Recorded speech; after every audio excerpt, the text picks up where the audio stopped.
The following is an AZPM original production. For AZPM, I'm Mark McLemore, and this is Arizona Spotlight.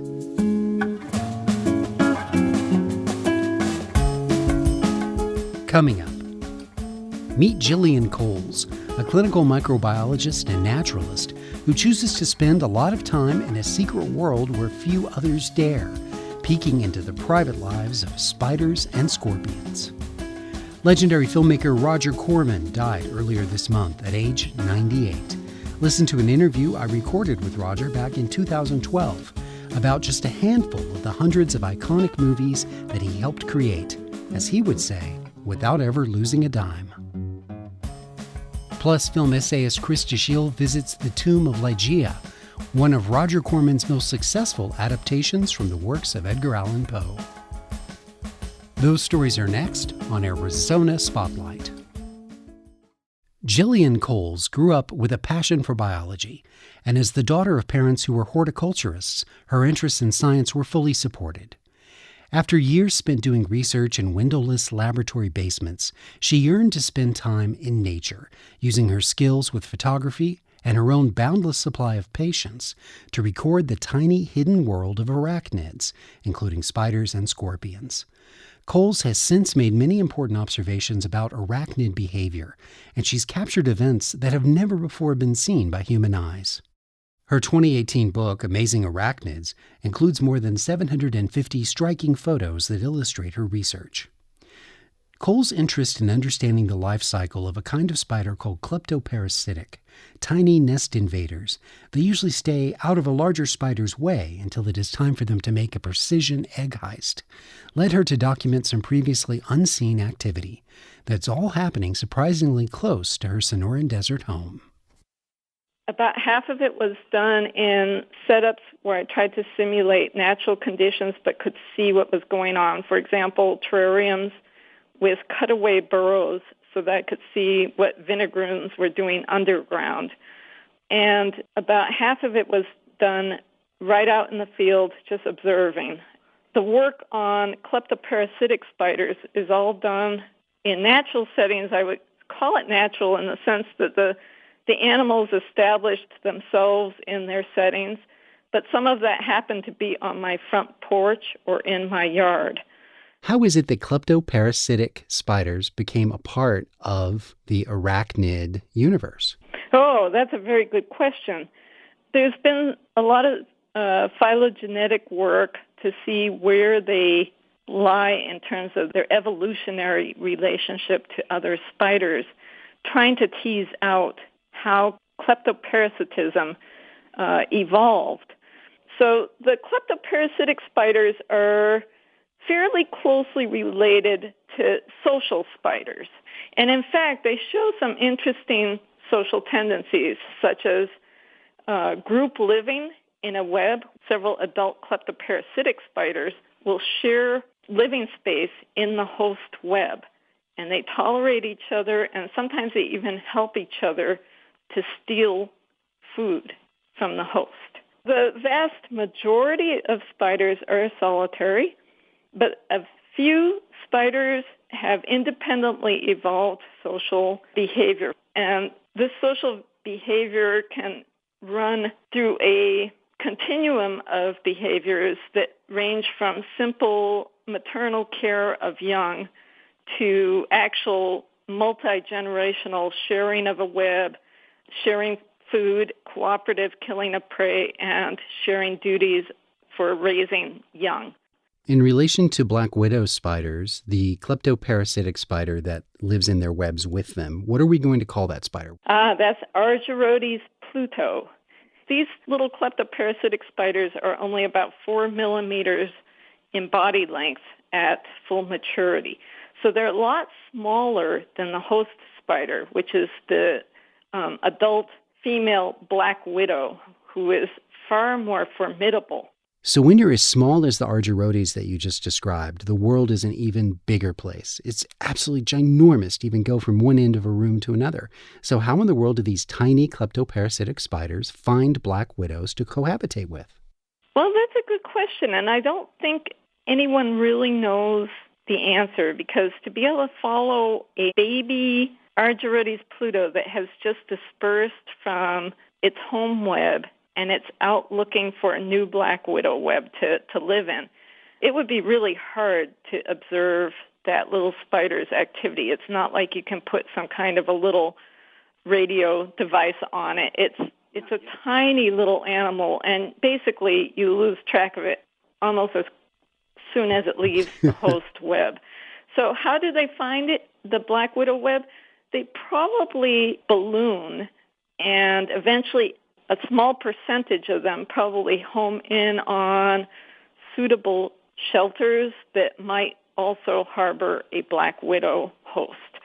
It's amazing, though, just to consider it. As few and far between as black widows are at our scale, at their scale, it's just that part has already blown my mind. It is pretty amazing when you think about it. How do they find something like that? And there's probably pheromones in the silk of the black widow that they recognize immediately if they encounter it. But the trouble is, how do they encounter it in the first place? They must be attracted to the same kinds of draws that a black widow would be looking for to set up home. The black widow is not only much larger, but she is fiercely devoted and very protective of her precious egg sac. And as a consequence, she hides the egg sac in her silk tunnel retreat, and she guards it in there. And the only time that she leaves is when she's out wrapping prey in her web. And that's when the little Argyrodes spring into action, and they nip up into her silk retreat and cut down her egg sac and carry it out. And they have to do it very rapidly, because even while she's wrapping prey, the black widow occasionally stops and runs back to her silk retreat. And she goes up in there, and I believe that she's checking on her egg sac when she pauses during prey wrapping. If they don't get a black widow egg sac right away, they can feed on gleaned insects that the black widow ignores. For example, small moths or possibly an ant or something like that gets tangled in the black widow web. But in all the time that I was watching these little Argyrodes Pluto, I only saw them feeding on insect prey twice. In fact, any time that they managed to steal a black widow egg sac, after about 10 days of feeding from it, an adult female Argyrodes Pluto almost invariably would produce an egg sac of her own. So it seems like the production of their own egg sacs was almost contingent upon the ability to feed on a black widow egg sac over a period of several days.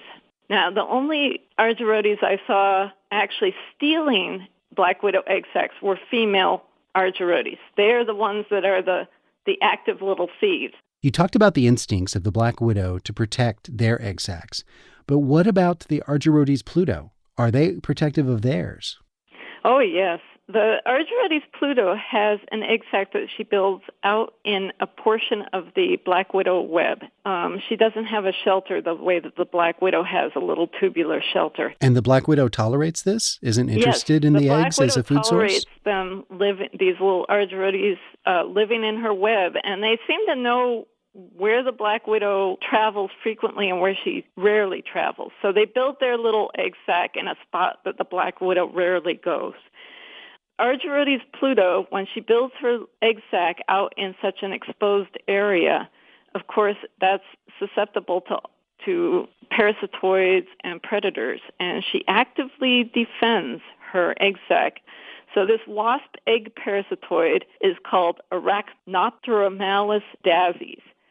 And I watched one of these little wasps attempt to land on the Argyrodes Pluto egg sac. For over 40 minutes, the mother Argyrodes Pluto frantically tried to sweep away the wasp. It would repeatedly come close, and she'd wave her legs trying to sweep it away. And occasionally when the wasp would land on the egg sac, the spider would chase the wasp around on the outside of the egg sac and would eventually grab it with one leg and then fling the wasp. So this was the first time that active defense of an egg sac had been documented And you documented this on your front porch? Yeah, it was right on my front porch. And so for over 40 minutes, this drama took place. And finally, partly so that I could get an identification made on that wasp, and partly out of pity for this poor little frantic mother spider, I collected the wasp. Eventually, it probably would have succeeded in infiltrating the Argyrodes egg sac because it was a very determined wasp.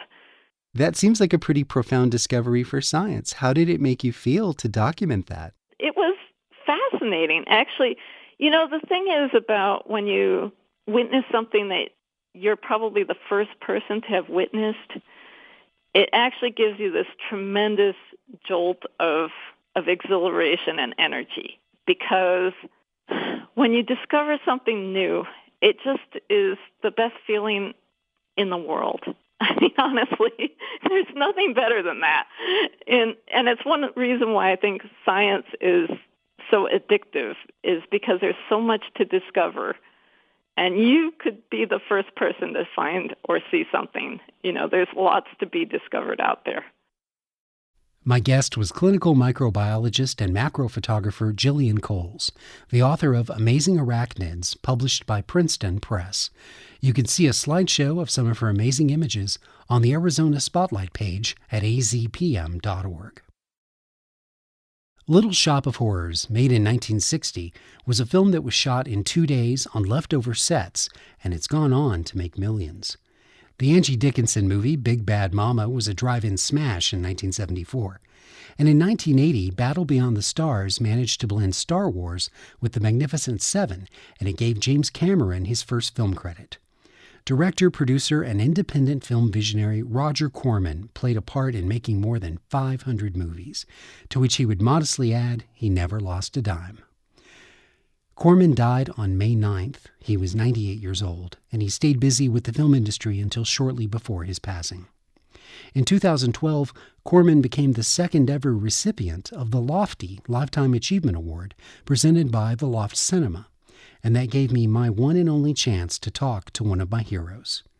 Here now is the conversation we had with Roger Corman at his home in California. I started by telling him I thought something he never did was to underestimate an audience. I think the audience is far smarter than the distributors realize. And we've based not only the choice of our films and the way we make the films, but also the way we distribute and advertise them on that basis. My feeling, actually, is there are two films. There is the film that's being shown and the film that's in each member of the audience's mind.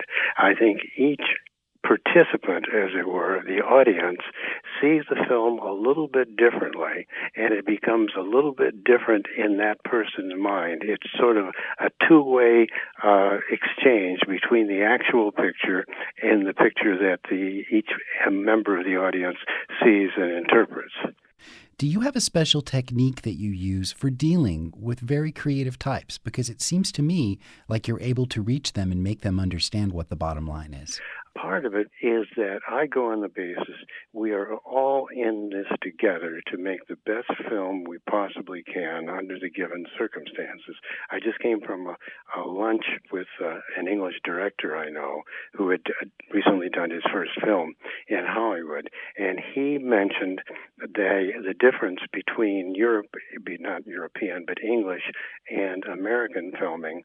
The crew feels less of a participant and more of just an employee, whereas with the best American crews, they go, as I say, and I emphasize this on all the pictures we make, that everybody is in this together.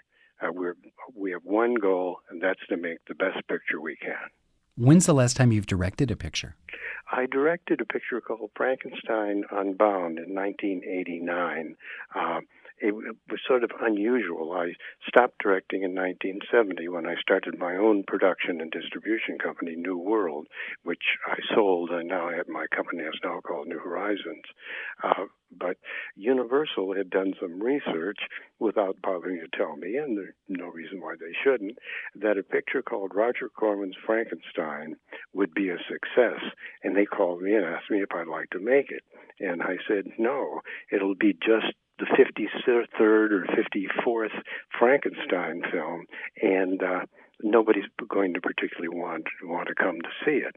And they kept calling every few months and offering me more money and more money until the money aspect of it grew outrageously. And I finally said, if I could find a new way to do a Frankenstein picture, I would do it. And I had remembered reading a review of an English book, Frankenstein Unbound, by Brian Aldiss, that did have a different approach to Frankenstein. So I did Frankenstein Unbound in Italy for Universal in '89. You must get asked a lot for your advice to young filmmakers, what you would tell them. And I wonder if you ever tell them to go to engineering school. No, but the funny thing is there are a number of successful directors who went to engineering school. I have no idea why. I'm sure there are more who went to film school or were English majors or drama majors, but it is unusual. I shouldn't say unusual. You can cut that. You can cut that anywhere you want. Okay. What pleasure it is hearing those words coming from you. Looking over your list here, I of course downloaded your filmography from Internet Movie Database and sat here and checked off movies I'd seen and movies that I love. Targets, I didn't know you were uncredited as your involvement in that Peter Bogdanovich film, one of my favorite movies of all time. That was a very, very good picture that came about because Boris Karloff and I were partners on a film, and dividing up the profits, I got the right to reuse his work in the film. It was a low-budget horror film called The Terror, and Boris agreed to work a few additional days on a new picture for a certain amount of money. And I gave Peter the opportunity, who had worked as my assistant on The Wild Angels, the Hells Angels picture. I said, if you can come up with a way to do a picture utilizing the footage from The Terror and using Boris for a few days in new photography, I'll back you in the picture. And he came up with a brilliant idea of having Boris making a horror film, and the horror film he's making is the footage from the previous film, and then we see him partially on the set and a couple of other locations in real life. The film was sold immediately to Paramount, but there was a shooting from a tower, I think on the University of Texas campus, in which somebody shot up a lot of people, and the climax of this picture was the shooting from the top of the screen in a drive-in at the audience, and Paramount became very worried about the film and just gave it a token release. They were afraid of bad publicity. Tell us a memory you might have about It Conquered the World. It Conquered the World was one of the first films I ever made, and with a degree in engineering, I always tried to make a film as logical as it could be once you got over the sometimes insane premise. So we had this wild premise about these aliens who come from, I think it was Saturn or Jupiter or something, one of the biggest planets in the solar system. So trying to design the creature, I reasoned that a planet that had heavy gravity, any living creature would be built low to the ground. For instance, a turtle-like creature could exist against the gravity, but a giraffe could not. So I had the creature built very low to the ground. And on the morning, first morning of shooting, Beverly Garland, a very hip young leading lady, walked over to the creature, which was sitting there by the side of the set, and she knew I was looking at her, and she looked down at the creature and said, "So you've come to conquer the world, eh? Take that." And she kicked it. And I immediately realized the creature must be taller than the leading lady. And so I changed my shooting schedule and said to the key grip and key prop man, I want that creature 12 feet tall by this afternoon. Meanwhile, I will shoot around it. For low-budget intensity, it's hard to beat Not of This Earth. Not of This Earth, I produced for Allied Artists, and it was quite successful. It was a good, suspenseful, 10-day, I think it cost $70,000 picture. It did so well that I remade it a number of years ago with Jim Wynorski writing a new version and directing it, and that was successful too. We may remake it again, you never know. Tell us a little about your collaborations with a great actor who made terrific contributions to your Poe series, Vincent Price. Vincent Price, I have total admiration for. He was very intelligent and a very, very good actor, a very subtle actor. And one of the great things about working with Vincent was that he could bring humor to scenes that required just a little bit of an edge. And he knew exactly how far to go in accenting the humor in the drama. He was a wonderful man and simply a great person to work with. That was Roger Corman, recorded at age 86 back in 2012. And now film essayist Chris Dashiell looks back at one of Corman's most successful films of the early 60s and finds that Corman's reputation as the king of the bees sometimes overshadowed his work as an artist, one who frequently took chances and who was drawn to stories that were very different from a typical Hollywood film. Roger Corman's favorite author since childhood was Edgar Allan Poe. Corman, who carved out a career independently of the Hollywood system, expressed his deep affinity for the 19th century author by making 7 films between 1960 and 64, all based on and inspired by the tales of Poe. This coincided with Corman's evolution from someone who just cranked out movies on minimal budgets in order to feed a demand for youth-oriented pictures, to a director with a style shaped by his independent low-budget practices, but still distinctive. Now, the Poe films had a slapdash feel and the occasional bad performance or muddled plot development, but they were also spooky and downright menacing, gaining for his studio, American International, wider popularity and exposure while elevating the technical skill of his own craft. All of the Poe films were shot in color. Indeed, a good argument could be made for Corman as the pioneer of shooting horror films in color and in widescreen, which he managed to great effect. The 6th of the Poe films, The Mask of the Red Death, was notable for its brilliant use of color, and was in fact the first Corman film to receive serious critical attention.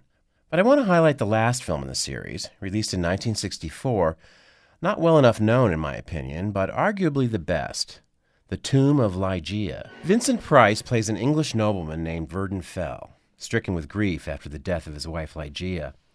Unable to accept her death, he spends his time in seclusion, and on his rare appearances during the day, wears dark glasses because he can't stand being in the light. A detail not in the original story, which makes Price's appearance a sort of anachronism, given the 19th century setting, but after all, this is a Corman film. A chance encounter with a beautiful lady named Rowena reawakens his desire for life, as she becomes fascinated by him and eventually agrees to marry him. But the dead Ligeia still has the power to come between them. The screenplay was by Robert Towne, later to achieve fame with Chinatown and other good films. He hews rather faithfully to the story, and the characterizations are fuller than usual for a Corman picture. A great asset is the 27-year-old English actress Elizabeth Shepard as Rowena, who is not just a pretty face, but a very intelligent performer, conveying the character's fascination with the mysterious Verdun with such disarming skill that it almost makes sense that she would choose to marry this person, played by Vincent Price, as haunted and half-crazed. The plot is sometimes hard to take seriously, especially when it involves Verdun's malevolent, hissing black cat, but what is really remarkable is the visual style. Dream sequences in which the Lady Rowena struggles to discover the truth of her husband's predicament are unforgettable little masterpieces of ghostly effects. Corman uses slight slow motion, billowing clothes and curtains, and a fine sense for the uncanny, as it manifests in nightmares, to take us to a level of poetry that stays in one's memory long after we may have forgotten the details of the story. Roger Corman showed that you don't have to rely on the massive machinery of the dominant industry in order to be a filmmaker, and it's impossible to imagine the explosion of talent in the American movies of the 1970s without his influence. And for me, his Edgar Allan Poe films, particularly The Tomb of Ligeia, represent a triumph of Corman's personal vision, making a great American author accessible to a new generation, and adding something of his own to the result. For Arizona Spotlight, this is Chris Dashiell. Thank you for listening to Arizona Spotlight. This show is a production of AZPM. The production engineer is Jim Blackwood. Production assistance by Alicia Vasquez. I'm producer and host Mark McLemore. AZPM podcasts are made possible in part by donations from listeners like you. Learn more at support.azpm.org. Thank you.